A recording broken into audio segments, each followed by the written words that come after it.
like 5. What it is really odd. What do we know? What is a mass? What? Okay, so we're happy with that unit. Radius is 40 meters. And the static or friction. The friction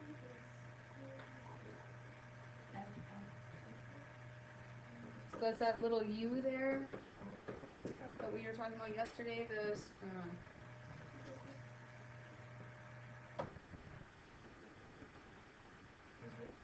Okay, that's static friction. That's that little U that we were looking at yesterday. That maybe wasn't on our formula sheet, but as we said, there's a number of examples that still have it, so I want to make sure that we've at least talked about it. What else do we know? Or want to find out? We would know gravity, yeah.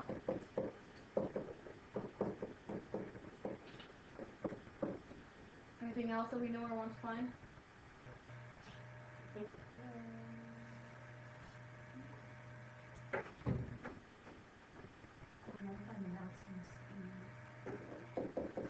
So B is my question, okay?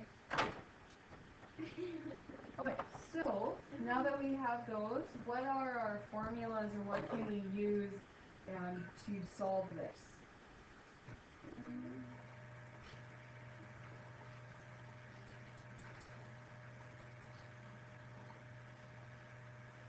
Do you have any that look really easy that we can use to solve this?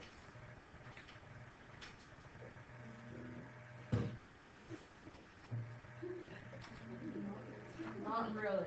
So the trick with these ones here is that you have to think about what the free body diagram looks like in order to help yourself out to kind of think it through.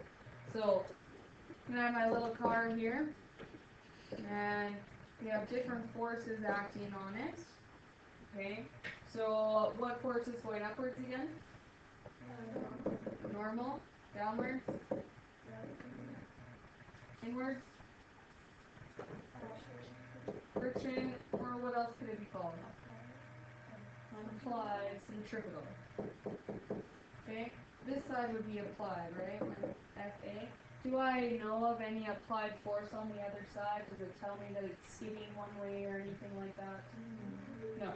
So for our purposes, FA is not there, right?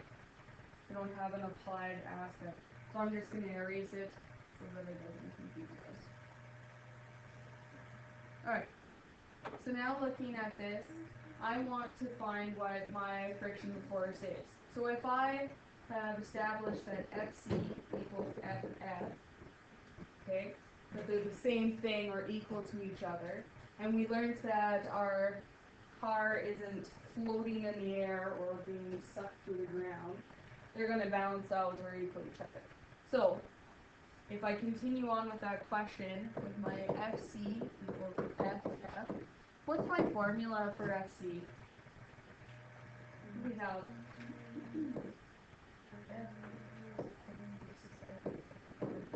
okay. Anybody remember what our F friction one was from yesterday?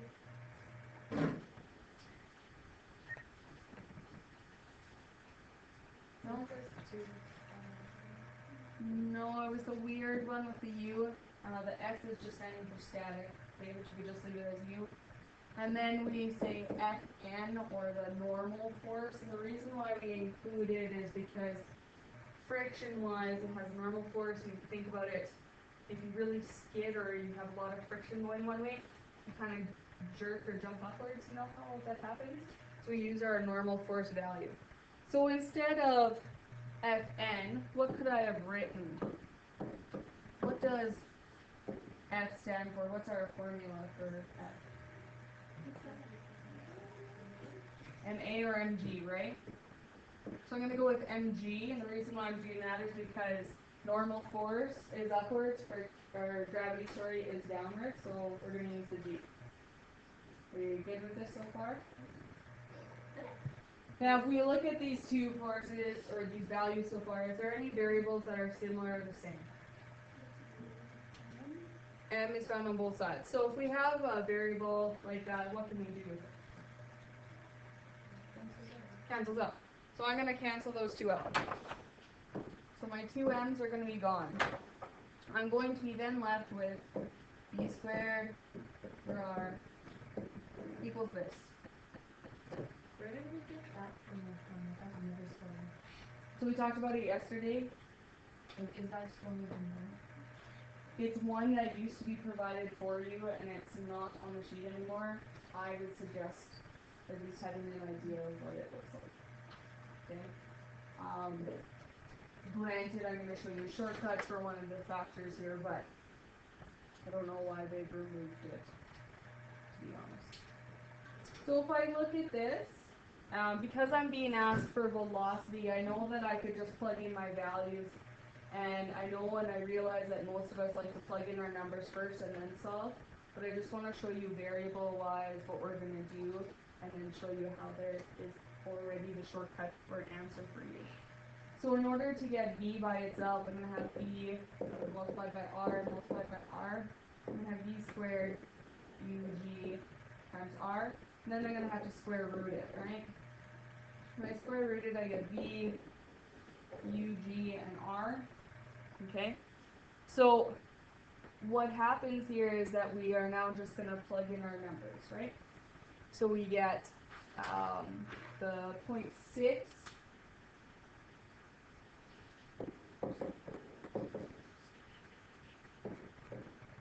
Our formula, so you got the b equals square root of g, like, not the u.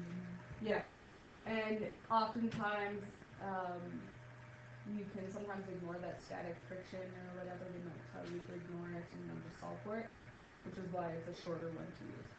So the 0.6, I'm going to multiply by the 9.8 meters per second squared. The R was, what again, sorry? 40 meters. Okay, and then I'm going to square root this whole thing, right? And I should get the answer of 15 meters per second. Okay, oops. So 15 meters per second is my answer here. And this is the fastest that a car can go around that curve. If it goes any faster than that, then that static friction force will not be able to keep it on the road. It's going to start skidding and probably going to get into an accident. So then if this was a question to continue on and they might say like how fast can you go in kilometers per hour or whatever, you changed it, you would find that it's 55 kilometers per hour. So we will see, or sometimes it helps because you're used to driving and that type of thing. Then if you think about a corner, how fast you might be able to go, like what are some options, right? So that if you were doing it and you got an answer and it was like 1,000 kilometers per hour, well, you probably did something wrong then, right? And then this way it can help you out. So sometimes, even though it doesn't ask me, I convert it to kilometers per hour just so that I can think about it and go, yeah, most curves, they tell you to slow down to 60. That seems like a plausible answer, right? So, just going to add this on here. So the practice problems on page 259. Number 1 is 7.5 meters per second. 2 is 0.710. And 3 is 1.0. Okay, so 5.6. On 5.6, what values do we know? Which is? Okay, are we happy with that unit? Okay, next, what do I know? There's a diameter of 50 meters. Okay, am I happy with that unit? Yes. Okay, so I need to divide by 2 to find what?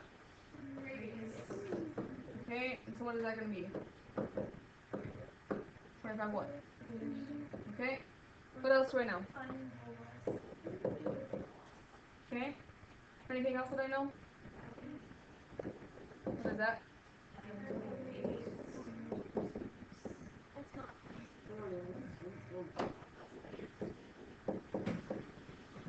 Wait. Yeah, no, 1.81.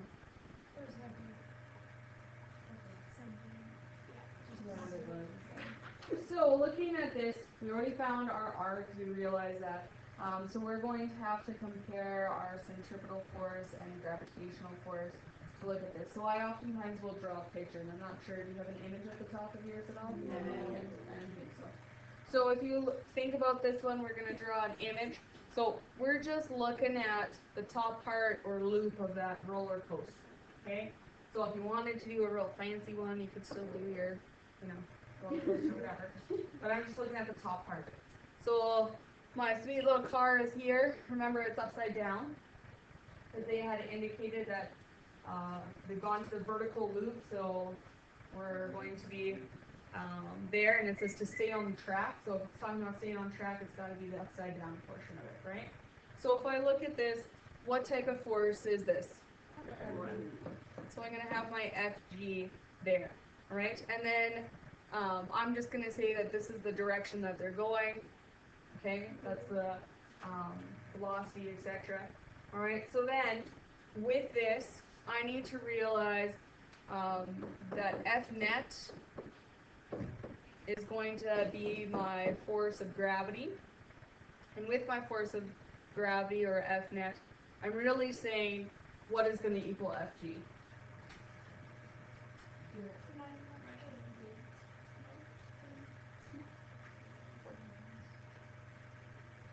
Okay, mass times gravity sure is FG.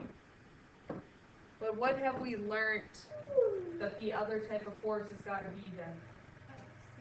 FC. Alright, so my centripetal force, we got to remember that centripetal force is going to be in there.